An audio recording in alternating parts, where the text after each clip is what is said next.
Hello and welcome to the fourth episode of the Sam Hossack Media Podcast. We'll get to our guest shortly, but first I would like to talk about a tragedy that could easily be avoided. On January 17, 2021, the Communications Center of the OPP was in receipt of a 911 call from a Robbins Point, Victoria Harbor resident after hearing a call for help from the waters of Sturgeon Bay. On Sunday, OPP officers, along with members of the Tay Township Fire Service and Simcoe County Paramedic Services, attended an area north of the intersection of Robbins Point Road and Osborne Street in Victoria Harbor. Unfortunately, officers were able to locate some clothing at the scene, and later in the evening, investigators were in receipt of a missing persons report of two overdue snowmobilers from the Aurelia area. Unfortunately, as a result, a childhood friend of mine, Donnie Bremner, and his father, Gerald, were found by the OPP Underwater Search and Rescue Team shortly after 11 a.m. on Monday. Members of the Southern Georgian Bay OPP want to remind all persons who do venture out onto the ice that they ask local residents about ice conditions and local fish hut operators before heading out on any ice surface. With that being said, I would like to extend my prayers to the Bremner family, and this episode is for you, Donnie. And now, this episode of the Sam Hossack Media Podcast is brought to you by Juice Plus, a line of food products brought in to bridge the gap between what you eat and what you should eat. Juice Plus, the next best thing to fruits and vegetables. For more information, please contact independent distributor Shelly Hossack. And now, without further ado, I would like to welcome today's guest to the show. He's a former legend in Major Bantam with the Timmins Majors, played with Cole Perfetti, Not a Big Deal, and has been a guest on a segment for Sam Hossack Media previously. Please welcome to the podcast from the Saginaw Spirit, number 27, Danny Katic. Thanks for having me. Should be a good time. Absolutely, and we'll get right into things here. Obviously, your first year of junior was with the Fort Erie Meteors of the Greater Ontario Junior Hockey League. So just take us through how that season went for you. Yeah, I had a really good year. It was kind of my first time being away from home too, being drafted to SAG. Wanted to play junior. My 16-year-old year probably wasn't going to make the team right out of camp as an 8th-round pick. So I needed to find a good spot to play. And the Tony Passero family, the whole organization, gave me a really good opportunity to play big minutes and made some good friends, Dale and Brew. And we had a really good year and ended up signing my OHL contract halfway through the year. So it was a really successful year for sure. Now, speaking of that OHL contract, that was with the Saginaw Spirit. So take us through your OHL draft day, how that went, how you found out you were drafted by Saginaw, and how your OHL career has gone so far. Yeah, the draft was kind of a weird experience because I hadn't my whole minor midget year, I broke my collarbone twice. So I hadn't played a lot of games. I hadn't played since like November. So I had no idea where I was going. I was still hurt for the OHL Cup. So I genuinely had no idea. I talked to obviously a bunch of teams before, but I had a good feeling I'd go to Saginaw. Just a connection kind of through the phone call, and had a good talk. But yeah, it was definitely a cool feeling seeing your name pop up, especially when you have no idea when it's coming. Got a call right away from Dave Drinkle, and it was a great day. Very happy to be a part of the organization, and it's been good so far. Had some good teams. Hopefully we can get going again this year. Should have a pretty big role, and team should be pretty good again, and hopefully we get the job done this year. Now, playing up in Northern Ontario, how were you kind of getting looked at by scouts in the OHL? Yeah, obviously being from Timmins, not a lot of guys go and get drafted, so it's definitely tough. But I mean, we play in a loop with Sudbury, Sioux, and North Bay. All three centers have OHL teams, so eventually you're going to get looked at as you get older. And then there's tournaments. I mean, we've been to Toronto a few times, Ottawa, Big Nickel, and Sudbury's a big tournament. So I think definitely from tournaments. And I don't know if you're getting so many scouts at your games at home, but I mean, when you're playing out of town, there's definitely people watching. Now, one guy you played with in Saginaw is Cole Perfetti, 10th overall pick this year by the Winnipeg Jets. How special of a player is he? Yeah, Betts and I are pretty good buddies. I actually stayed at his house for some of the summer training and stuff because we thought the year was going to start, obviously. So pretty good buddies, and yeah, he's unbelievable. Just so smart. Underrated skater too. A lot of people don't like his skating, but like twisting and turning and elusiveness, he's super good at that. And obviously, he's just super smart. Makes a lot of plays, and yeah, definitely a special player. Now, obviously, you guys had a great team there last year before the season got cut off. So, how sad was it for you guys to kind of have the year end the way it did?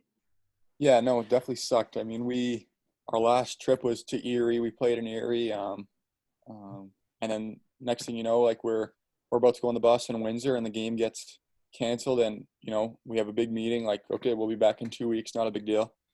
To continue this kind of championship run, we really thought we could win it all, and really deep team. But so we all went home for 2 weeks. I left all my stuff there. I still got all my stuff there, but yeah, no, it definitely sucked kind of waiting at home and then hearing the news that we weren't going to be able to go. And, we had a lot of Americans on the team. You never know when you're going to see them again, too. We had an older team, a lot of guys moving on. So it definitely sucks. One day we're going to win the whole thing, and then the next day we're not playing, and we might not ever see each other again. So it definitely sucked. And as you mentioned, they're going home for 2 weeks. For the fans who don't know, there was a time in March where guys kind of went home for 2 weeks, and there was a little bit of speculation that the season might get going after those 2 weeks. So, kind of take us through the month and a half it was from March to April until the season got canceled. What was Saginaw kind of telling you guys, and was there any optimism from them that the season might go again? Yeah, no, there was tons of optimism, especially right away. I mean, we all went home and tried to stay in shape the best we could. We all got like kind of programs to work out and stay in shape when we went home. We zoomed a few times. Um, you know, we totally expected to come back, and then as the cases got worse and the lockdowns and whatever, and just the projections from health units and stuff that maybe it was going to get worse and we were going to be in a position we are now. And then after a month of waiting and the other junior league shutting down and the NHL shutting down, they finally shut us down and definitely sucked. And now, obviously, we've been in the pandemic for almost a year now. How do you guys prepare yourself for an OHL season now? It's obviously hard with it being pushed back so much, but what are some of the things that you are doing personally to get ready for if an OHL season does get going? Yeah, I mean, it's been a long time. I mean, it's been, like you said, probably about a year. So there's been so many different phases I've been through. Like, obviously, when you first start, you probably try and put on some muscle, and then you try and get into good game shape right before camp. But I mean, camp's been pushed back 2-3 times now, so you go through all these phases over and over again. And then I ended up going, like I said, to Whitby, staying with vets and training there for I think it was like 5 weeks, because we thought this was in October, November, and we thought the camp was going to start in mid-November and start in December. Games. So that was another phase that you had to push back and kind of restart, come home again. But obviously haven't been able to skate in the last little bit. More just working out and getting on the bike and stuff, trying to not get too big and whatever, because you never know when we're going to start. But yeah, it's been tough, honestly. In the last 12 months, all you've been doing is working out, and it's tough to keep going every day. But with such a good team and the possibility of playing and winning it all, I think that's what motivates a lot of us. And some of the guys in the OHL have gone overseas to play until an OHL season does start. So was that kind of something that was a possibility for you, or something that you hadn't even thought about? Yeah, no, actually, um, there was a good chance I was going to go. My cousin, Mark Katic, he played in the OHL, drafted to the NHL. Real good player, plays in Germany, plays for Mannheim, played with Stutzel last few years. So I knew all about Stutzel, how good he was. But yeah, no, we had some connections, and I was going to go play. But like I said, I mean, this was September, October, and we thought for November the year was going to start. So I was like, do I want to go there for a month? Then I'd have to quarantine 2 weeks when I get back. So I didn't necessarily think it was totally worth it. But looking back, if I knew we weren't going to play into February, I definitely would have went. So it's definitely something I thought about. Went against it, but looking back, might have been smart. Okay, and now we're going to have a special guest join us here. Please welcome to the Sam Hossack Media Podcast from the Saginaw Spirit, number 72, DJ King. What's up? What's up, King? King? How you guys doing? Are you at SAG right now? No, I'm in Chicago. You're the man. You still in Timmins? Yeah. So bored. The worst. All right, well, we threw Kinger in here, and I want to throw some questions towards you guys about Saginaw here, so we'll have a little bit of fun with this for a couple minutes. Best and worst dresser on the Saginaw Spirit? That's an easy one. The worst one is Duhart for sure. Yeah, I agree with Danny. Duhart for sure. Worst. Yeah, Dewey's the worst ever. He wears Gitch every day. He never showers. He's the ugliest guy on the team. So he gets the worst rap for sure. And then best dresser, maybe Zooks. Zooks has good style. He's got a little bit of cabbage, so he wears some nice stuff. Yeah, I think Zooks too. Yeah. Danny, you're pretty good as well. You got some good not style. bad. Yeah, not bad. And then Like it. Kinger's got some stuff too whenever he feels like figuring it out. So we're not ugly or anything, so it's fine. Yeah, we're pretty well dressed in SAG. Yeah. We don't fool around. Best and worst trooper on the team? The worst chirper's Fats. He just tells people they suck. He gets frustrated and tells people they suck and then starts freaking out. He's the worst. And Yeah, then the Fats for sure. Best probably Kinger or Webby or maybe me because we just yell at guys. We don't really like chirp guys. We just more yell at them, like try and scare them. So yeah, us three probably. Yeah, I agree. Danny, you're probably number one though. You say some pretty outrageous stuff that has me dying on the bench. I can't stay serious, man. Yeah, it's a good time. We like to yell at guys. Yep. Do any of the guys on Saginaw give Davis T-Bone Carter a little bit of trouble for his TikTok dances or anything? I've never seen them. I've never seen them. I didn't even know he did dances. You've never seen his TikToks? No. It's called Cotter Talks. Yeah, no, he's like the best dancer I've ever seen. So I can't really make fun of him too much. But yeah, like I haven't seen him since TikTok TikTok just started kind of taking off when we were playing. And then I think he posted them when we weren't there. So I haven't been able to bully him or anything. I'm gonna go watch those. He's actually got some really good moves, so. Yeah, he's a good dancer. So I can't really make fun of him. Best and worst golfer on the team? Well, it used to be Cards. And then now it's probably T-Bone. He's unreal. And then who's the worst golfer, Kinger? I was pretty bad, eh? When we went that one time. Yeah, Kinger hacks it up, but I think there's worse. Oh, the Millman thinks he's unbelievable, but he's the worst. He's the worst. He's the worst. Yeah, I don't know who's the worst. He thinks he's good at everything. Yeah. I don't know who's the worst, but definitely T-Bone's the best. Yeah. Yeah, for sure. T-Bone is the man. I asked Coyote, and he told me to tell Cato ask him how many meals he feeds his driver on the golf course. Yeah.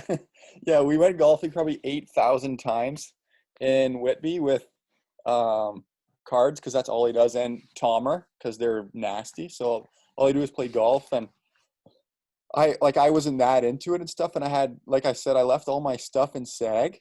So I had this old driver that was like too short, and I was just like, I'm just gonna let him eat all the time, and I hit it like $1.50, and they thought it was hilarious. So I would always eat meals. Yeah.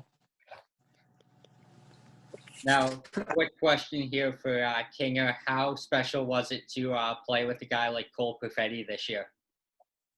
Oh, it was definitely pretty sick. Honestly, you just have to give him the puck and he'll just make magic happen. Like, he's unreal. But other than that, he's an unbelievable guy too. Like, he's great in the locker room. He's a really fun guy to hang out, like, out of the rink, go to dinner with, go hang out, see a movie. So he's an unbelievable guy, and it's been a real pleasure playing with him.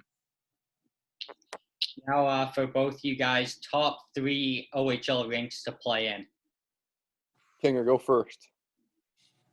I always like playing in London. That's always nice. Definitely Kitchener, and then I liked Hamilton. I got some family there, so they always come to the games, and it's good. True. Yeah, Hammer's nice. I like the Meridian Center in Niagara. Pretty new. And then, yeah, probably Lundo, Kitchen, Hammer too, because whenever we go there, we just score 1,000 goals, so it's pretty fun to play. Who's the guy who runs the music in the locker room, and how good's the music taste? Well, whenever Donald Rooster, Damien Drew, the captain, does it, it's just pure country because he's a northern boy like me. So it's not bad. And then who does it for games, Kinger? I think it was Buzzy. Yeah, Buzzy's not bad. Buzzy's pretty Buzzy good. or Millie.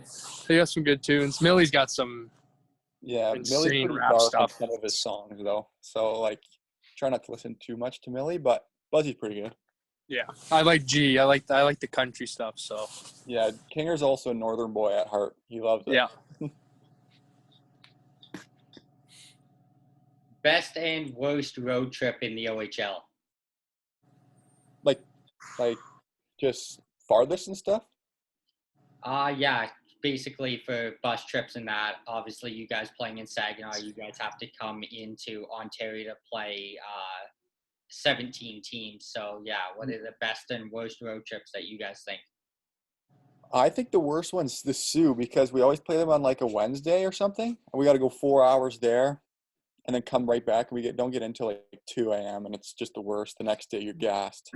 So I'd go Sioux, but obviously like going to Ottawa and stuff's pretty far. But what do you think, Kinger? Yeah, I think the Sioux's definitely the worst. But last year I thought the Kingston road trip was pretty fun. Yeah, that's that was fun. That was good. Kingston, Ottawa, two great cities. Yeah. And Peterborough's the best place ever, too. It's real nice.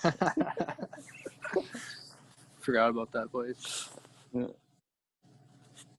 Playing in the OHL, you guys play against some top guys like Quinton Byfield, obviously playing with Perfetti, and another guy you guys would play against a little bit was Marco Rossi. So how sick is it to play against guys like that every night kind of thing when you're playing those teams?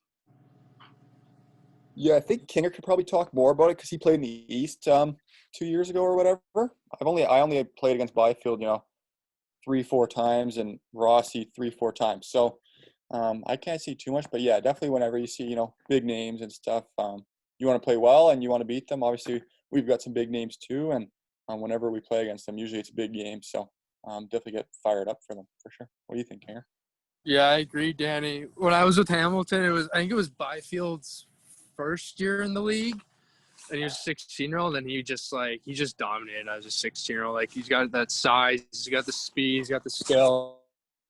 It was just, honestly, it was fun just watching him play. Like, you're on the bench and you're just amazed at the stuff that he can do at such a young age. And I'm not surprised that he went second overall because he's definitely a really talented player. For sure.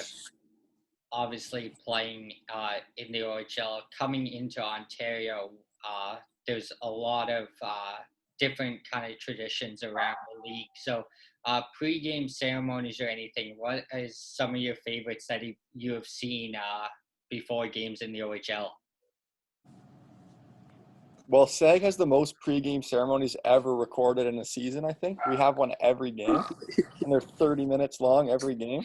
So ours are pretty eventful. We get lots of them. But favorite pre-game ceremony? I don't know. Missy's kind of weird. You have to turn around on the bench. I guess that's kind of a ceremony. You got to turn around, look at the queen and everything. Yeah. That's fell. Yeah, oh, yeah. that's a good story. I'll tell that story. Betts is like also really smart.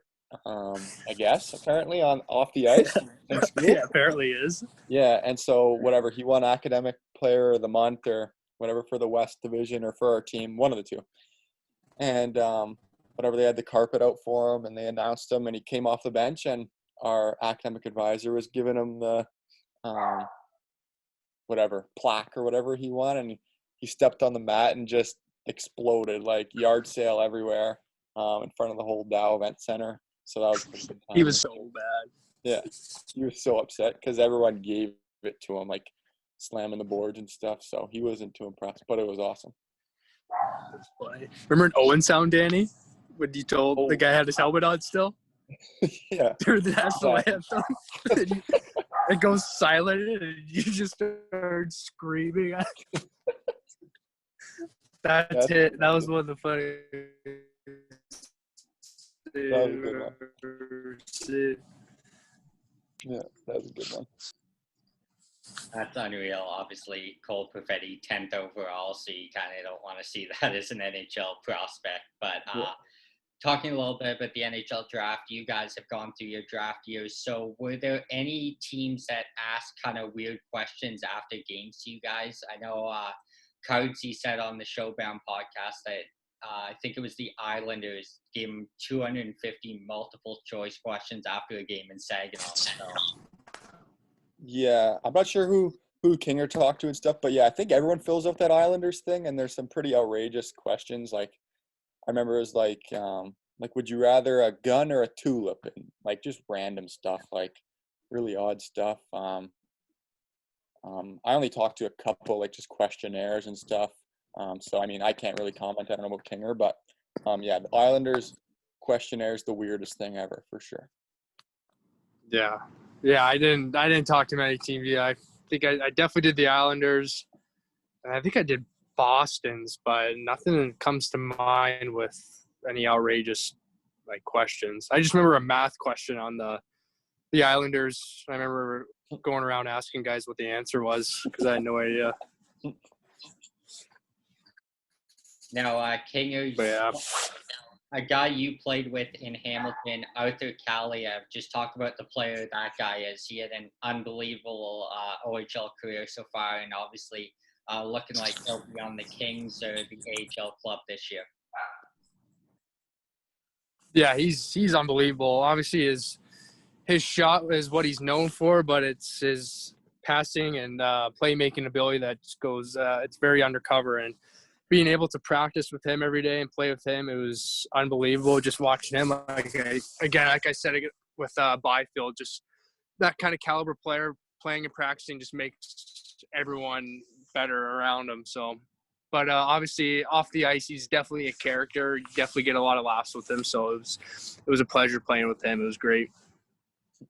Now, best and worst video game player on the Saginaw Spirit. Video game. Okay. Oh, I've been playing with Baber lately, and I don't want to make him feel bad because he gets very upset if you make fun of him. But he's the worst ever. So I'll go Babes. I don't know about Kinger. Kinger's not a big video game guy. Yeah, I haven't been playing that much. I don't really. Yeah. I used to play a lot of Fortnite, but not really anymore. Yeah. Fortnite's dead.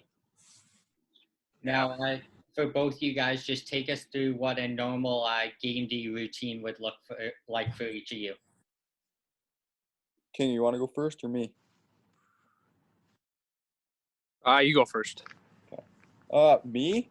Usually I'll wake up and have something quick to eat, get something in you, grab a water, then go to the rink. We always have to go to the rink, do video. Sometimes I'll skate in a tracksuit for home games. Sometimes I'll just go stretch and kind of get the legs going a little bit, maybe go on the bike or something. But Laz, our coach, sometimes too has pancakes in the lounge. So all the boys crush pancakes too. Then I'll go home. I'll have a good breakfast, like a legit one. Then kind of just hang out for the day. Maybe watch YouTube, play some video games, then go for a walk, kind of get some fresh air because you kind of lay around. And then have a pregame meal, go to the rink, I get there. You have to be there by 5 if it's a 7 o'clock game, and I get there as closest to 5 as I possibly can. I don't like kind of waiting around, so I go there right at 5 and got the meetings and stuff, and play some sewer, and then go out for warm up. It's a good time for sure. Oh yeah. Yeah, I'm pretty much the same as Danny. Like I wake up, go to the rink. Elias usually makes some pancakes, so usually muck those for a little bit. Then go out on the ice, skate around a little bit, feel the puck. I'll mess around with some guys. Foam roll, stretch, all that. Go. Then after, there's a group of us that goes. There's a restaurant in Saginaw called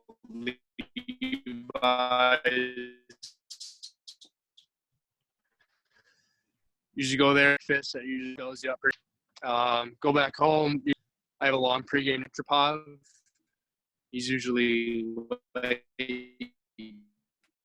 coming out, so and yeah, just go stretch, play sewer like Danny said, and then go up for warm up. That's about it. Absolutely. Well, DJ, it's a pleasure having you on here, buddy. Thanks for hopping on, and I'm going to continue it on with Kato here. I have some more questions for him, so thanks for coming on here for a little bit. Yeah, thanks, Kinger. You're the man. Miss you, bro. Yeah, thanks for having me. Yeah, miss you too, man. Hopefully see you soon. Yeah, for sure. Take care, man. Okay. See you, boys. See ya. Yeah. Big thanks to DJ King of the Saginaw Spirit for hopping on here, and we're going to continue things here for Kinger. Some of your buddies around the league, Tyler Engel, Curtis Henry, Dalen Grohl, you've been buddies with those guys for a number of years because you played junior with them out in Fort Erie. So just talk about some of the friendships besides those guys as well that you kind of have around the league that's kind of nice to have when you're on the road. Yeah, no, I have a buddy who played Bantam with me, Chad Deneau. He played in Peterborough and North Bay. So obviously he played in the East, so I didn't see him too often, but it was nice to see him. Cards got traded, was good buddies with Cards, met Jack Thompson, Tomer, through him. So we're pretty good buddies now. Cameron Lamour, my first full year. We were both drafted to Sag, and he got traded to Sarnia, and then he finished in North Bay.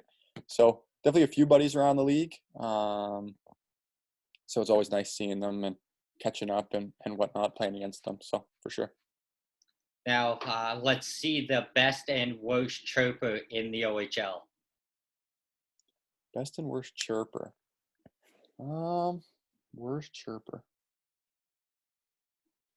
Worst chirper in the OHL. That's tough. Like, there's not many, like, honestly, guys don't really chirp because, like, usually we're waxing teams, honestly, if we're being honest. Like, so, like, if I'm yelling at a guy, you just can't really say anything back because we're winning. So, yeah, no, not too many guys chirp that much. There's a few guys who try, but we kind of just laugh at them. So, honestly, I got no comment for that one. I know Day, and I know he's my buddy, so a lot of people think, but, like, he's pretty good. He, like, every guy I ever talked to around the league is like, man, I know you're buddies with Gru. Like, what's wrong with this guy? Like, why is he always yelling at guys and chirping guys and slashing guys? I'm like, it's just Day. It's what he does. For sure. Day's a great buddy of mine too. Ottawa 67's player who went overseas a little bit at the start of this season to play a little bit, and then he's back in Fort Erie now. But yeah, he's got some good ones some games. Now, you've been in Saginaw for a few years now, so obviously you guys have had some deep playoff runs. So just take us through how a couple of those have gone for you. You know, my first year we played the Sioux, and they were unbelievable. They had Frost, Kachuk, Radish, all these guys, and they went all the way to the finals. So we got waxed really bad that round, swept. So that was my first kind of introduction to the playoffs. Obviously, it's a big step up. And then last year, I missed 3 months of the year, broke my collarbone in Ottawa in January. Had surgery. It was my third break on the same collarbone. Like I was saying, my minor midget year, broke it twice. So last year I missed the first 2 rounds, but it was nice, being around the boys, beating the Sioux after they beat us the year before. And then I played the last few games against Guelph. Obviously, I hadn't played hockey in 3 months, so I wasn't the most help. But, obviously some crazy talent on the ice. Suzuki, Tipper, Clowder, Ratcliffe, guys like that. Definitely a high-paced game, and sucked losing, obviously. But without Murr, he was suspended. Then our goalie, Prozatov, got suspended. Again, if those things don't happen, you never know. We could have won it all for sure. Yeah, and as you mentioned there, obviously you guys had a tough game. Obviously, those 2 suspensions, I believe, were in the same game. Justin Murray, a big hit along the boards that didn't look too bad at first, but was given a 5 in the game and received a suspension. And then Ivan Prosvetov, will try and throw the clip in here, but not sure what was going through his head. But to kind of explain the play, and I'll have you answer what the guys on the bench were saying after. But puck got dumped in, and the whistle went, and he just batted the puck baseball style right into the crowd. So what were the guys on the bench saying after that, and what happened? Yeah. No, I think we were up 2-1. It was late in the game, and then Murr gets suspended, and as you said, no one really thought he should have got suspended. So they got a 5, and I think they scored twice on it. And so now we're down 3-2. A couple minutes left, and we think we're getting screwed by the refs, obviously. And he, really fiery guy, really competitive guy, obviously got the best of him. But I remember just talking to the guys after the game, and guys were like, did that actually just happen? Did he just do that? It was actually only a 2-minute penalty. I think he got 2 and a 10. So we ended up going PK again, and then we ended up scoring with a minute left. Bodie scored, and then we won an OT. So ended up, he didn't even have to do that realistically. But yeah, no, after the game, guys were just in disbelief, as if he hits it too. He blasted it 400 yards deep center field, just murdered the puck. So it's just kind of bad luck. I can't believe he actually got 5 games in the playoffs. I mean, but it is what it is. Yeah, and obviously you guys were in the middle of a tough Western Conference final against Guelph. You guys were the front runners for that series, and with Prosvetov going down there with that suspension, what was the kind of mood in the locker room, and how did you guys kind of have to adapt quickly where you had to throw in your backup for the rest of that series?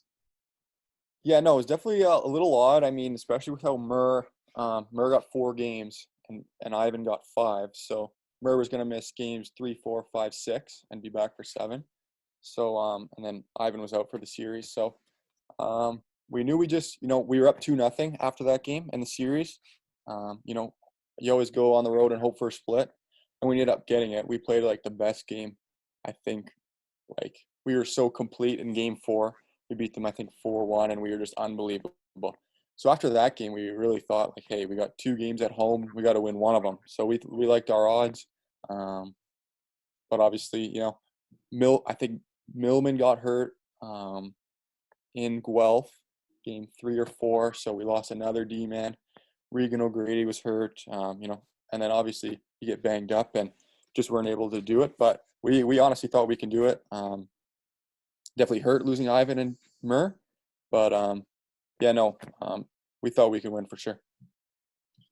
Absolutely, and obviously tough way to lose to Guelph. But did you kind of guys know that Guelph was going to have a good run at taking down Ottawa after that?